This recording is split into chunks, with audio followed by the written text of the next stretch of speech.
Idi Mubaraka abasiramu mwena mwena nga tuli celebratinga Idi ndikwenda mute mu birowoozo abasaada bano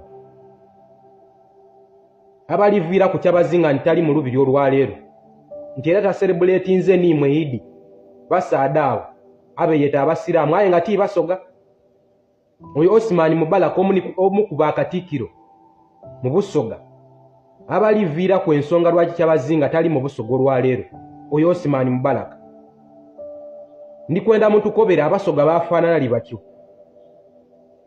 abo n'ensonga lwaki baba mu lubiri aziramu olunaku lwaleero oba olikitegeera ensonga lwaki baba mu lubiri aziramu oyo mutabani we ng'ali kuwasa abasoga mwafaanana kuli muti enindo ng'abasoga mulirina mutyo musoga ki alina enindo edifaanana lityo muleeteyo okwo omusoga ng'alina enindo efaanana etyo ng'era afaanana atyo oyo mutabani we ng'ali mu kuwasa mukazi n'omuwala mumubona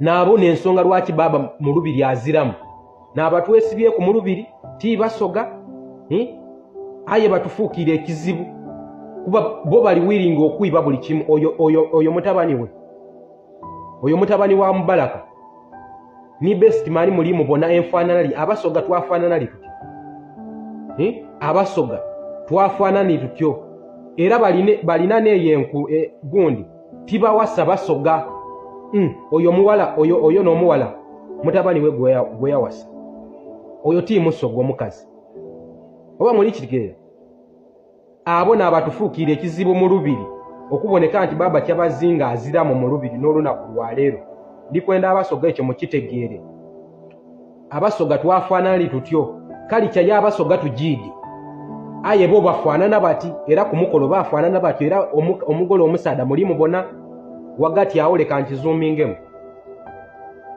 omugole omusaada muli mubona wagati awo agemye omwigo ife kalica y'abasoga efaanana etyo kalica y'abasoga nga tuli kwandula oba tuli ku mikolo gy'okwandula oba bakazi twambala tutyo tweta ku bikaaya tutyo ebintu bino mubigobere nti abantu ekiika mubo naabo oyo Osman Mubaraka mutabani we ng'ali kuwasa ife kalica y'abasoga tuvaala tutyo ku mikolo gy'embaga titwidi byambalo byeffe bye tuvaala kalica oweya ife titudiidi abo nga ali kukwasa mukazi aye nga okwambala kalica bayambala bati oyo mutabani we abasoga twayambala litutyo era twafaanana litutyo n'abo abasaada abagobesa baba weffe mu lubiri n'olunaku lwaleero ng'azirayo ndikwenda mu bibatambulizeeko era ebifaananyi bye bibatuukeko nti twabategeera tibasoga ng'aye bakulemberamu ono baba weibwe ekigambibwa mbu ni Gaddafi okufa yali ku n'ebyobugaiga bya Gaddafi ebyamugegawaza n'asibira mu Busoga twidaabi bakoma leka batusiruwalire yatugamba kasitooba kuba n'owulira nga basansabaga omanyawo okutte weewo tojjaamu bazzeeko buzza yewe yatugamba okitegera nze vidiyo yange tewemula sityoboola naye nzibu yakwedifendinga lwaki nze nkukubira ku kinyusi kwennyini nabagamba when I hit hard ate nze sikola propaganda nedda nze nkola vidiyo ng'eriko ne evidence okitegera ng'eriko evidence winikiza kino wini byanyuma sikyabadde adifendinga kino sikyabadde adifendinga okitegera kiki wabadde olina okukola nze mbanga nabadde nnimba obadde olina okukwata statement za winikiza ze yakoze ku BBC n'oziteeka ku page yo naye kakati ate olabisanze ate n'okozesa disrespecting caption you disrespected me okitegera ekintu kino honorable you disrespect me however much I give you respect kubanga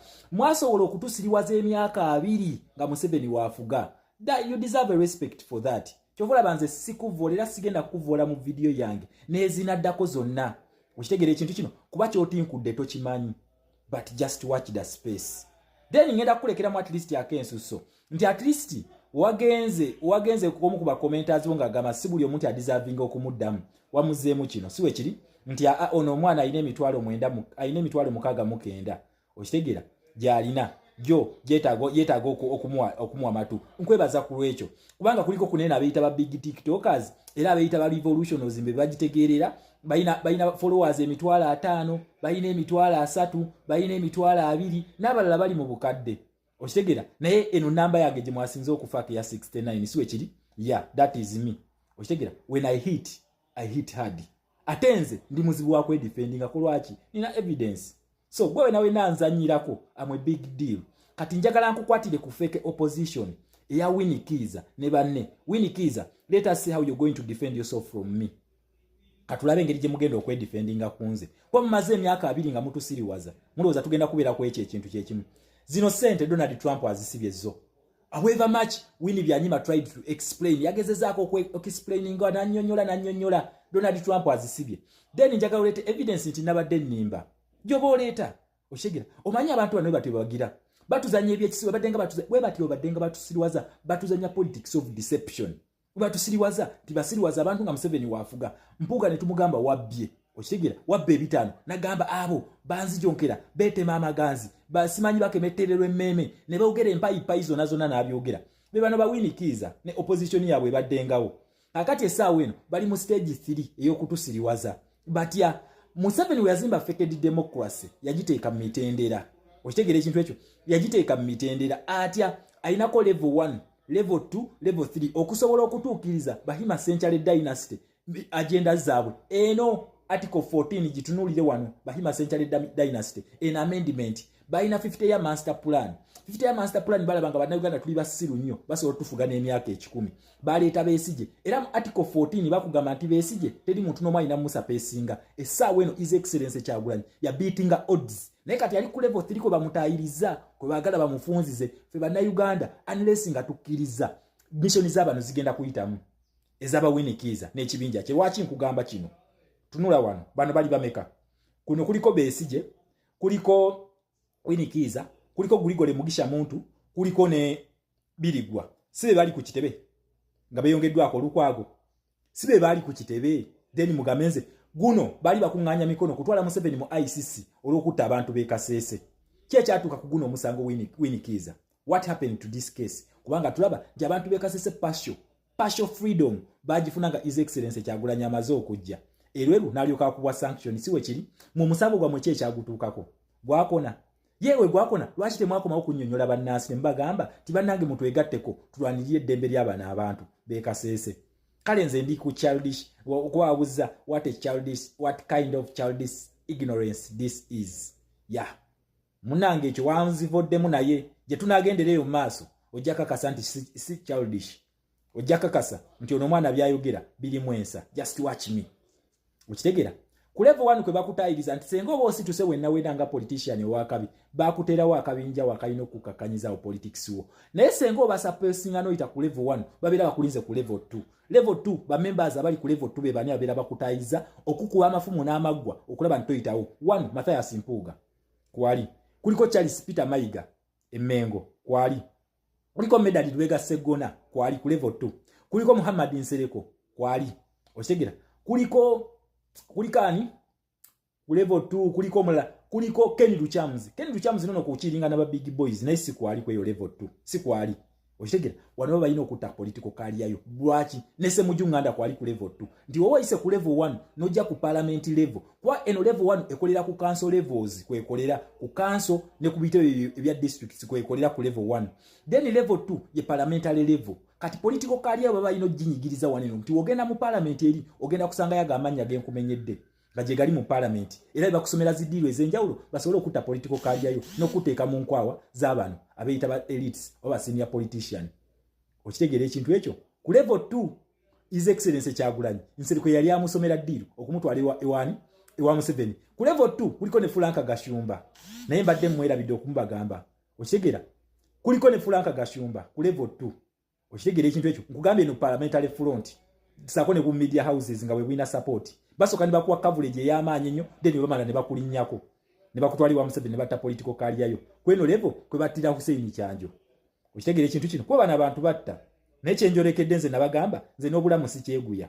Okitegera come what may nze kye nabagamba ekintu kimu president wange kasitanziikako period. Okitegera ku level 2 kwe bakutayiriza. Then sengo basuka ku level 2 bakulinda ku level 3 bani abakola level 3. Ku level 3 kuliko Kiza Besigye kwali. Kuliko Wasu Abirigwa kwali ku level 3. Kuliko Nobert Mau ku level 3 kwali. Kuliko Akena kwali ku level 3. Okitegera Ku level 3 kuliko Grigore Mugisha Muntu kwali. These are party leaders.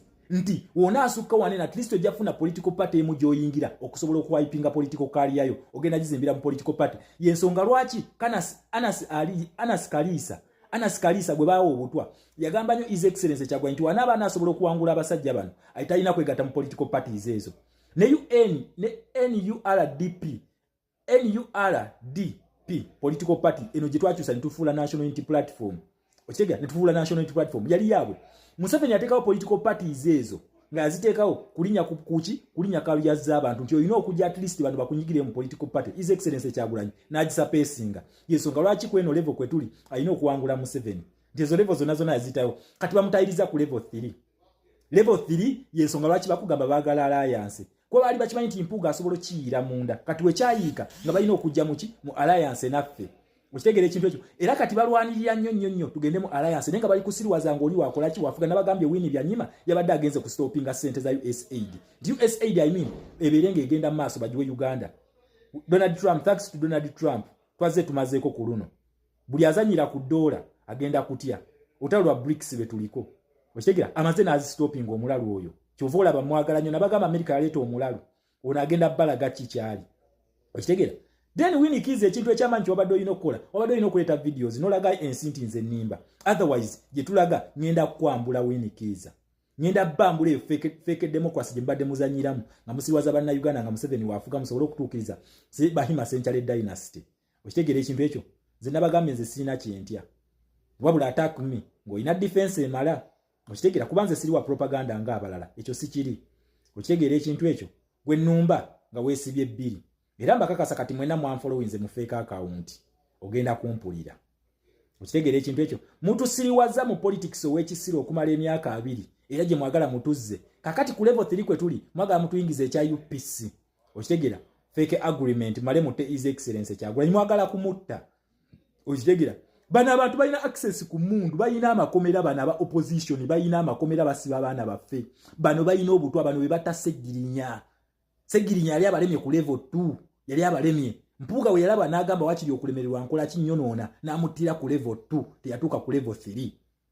Okitegera ekintu kino? Kwa bamwa mission esobola okusanyawo His Excellency Kyagulanyi n'agigaana. Mubijjukire ebigambo bino byenjogera si byange. N'abigaana basobola okusanyawo His Excellency Kyagulanyi ku level 2. Kati we yabalema ku level 2 kati bamusindise ku level 3. Elias Lukwago, Besigye, Grigore Mugisha Muntu, Winnie Kiza. Winnie Kiza ono bamuleeta buleesi. Teyaliko ku level 3. Biligwa Bagashumba Bubuna bona balemerwa ku level 2. Kati yali ku level 3. Bano bati Mau abo bebabira bakutayiza bano ba party leaders tebagenda kuba bagenda kunyigira mu political party then bate political career yo oleme kulemesa master waabwe nezo na level tuzisusse ne ku level 3 nayo mbagamba I am going to expose you to the